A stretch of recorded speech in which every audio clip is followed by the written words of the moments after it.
est très heureux de vous retrouver sur Fire Consulting pour un nouvel épisode de confinement et culture du risque. Aujourd'hui, épisode numéro 11.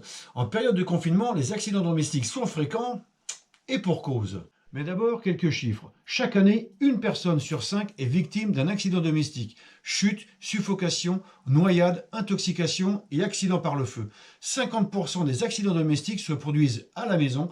Les accidents domestiques touchent particulièrement les enfants de moins de 15 ans et les personnes de plus de 65 ans. Enfin, les accidents domestiques font 20 000 morts par an, soit 6 fois plus que les accidents de la circulation.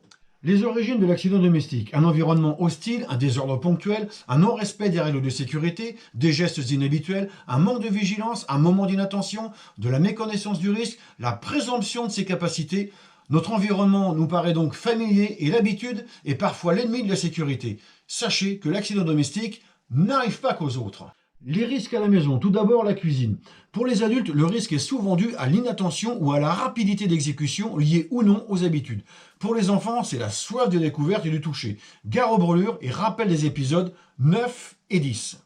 La salle de séjour et le salon. Attention aux prises électriques surchargées. Voir l'épisode numéro 8. Gare à tout ce qui est à la portée des enfants, mégots, cacahuètes, olives, risque d'étouffement, le fer à repasser qui est chaud et resté branché, gare aux brûlures, les plantes vertes qui parfois sont toxiques, et attention aux repas avec l'huile bouillante de type fondu, risque de brûlure et d'incendie.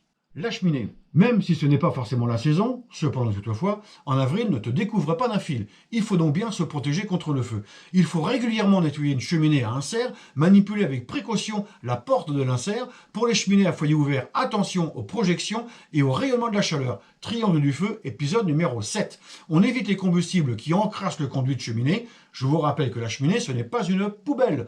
Et enfin, un ramonage tous les ans par un professionnel. Dans la salle de bain. Dans le bain, les enfants, toujours sur surveillance, risque de noyade. On vérifie toujours la température de l'eau, risque de brûlure. Attention au sol humide, risque de chute.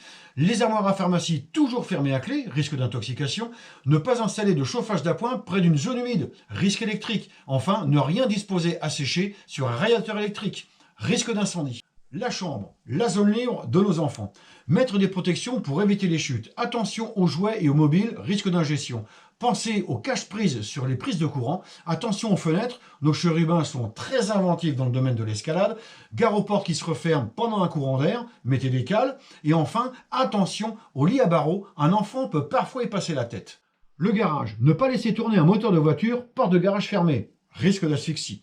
Évitez de laisser une voiture avec une vitesse enclenchée et les clés sur le contact. C'est trop tentant.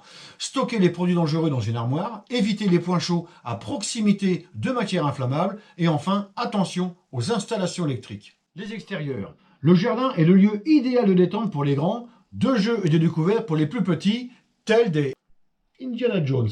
Mais, sans simple précaution, le jardin peut présenter des risques de chute, de piqûres d'insectes, coups de soleil, blessures avec les jeux de loisirs, de jardinage, de barbecue et de noyade s'il y a une piscine ou une mare. Donc, une très grande prudence s'impose pour l'espace extérieur. Conclusion, il faut aménager son habitation en pensant à la sécurité. Qualité des matériaux utilisés, vigilance sur les installations électriques et fluides, respect des documents et notices techniques, avoir une démarche sécurité au quotidien, apprendre à anticiper les situations accidentogènes par un mémotechnique très simple. Barack Obama a dit il y a quelques années « Yes, we can ». Eh bien vous vous dites « Yes, I am ».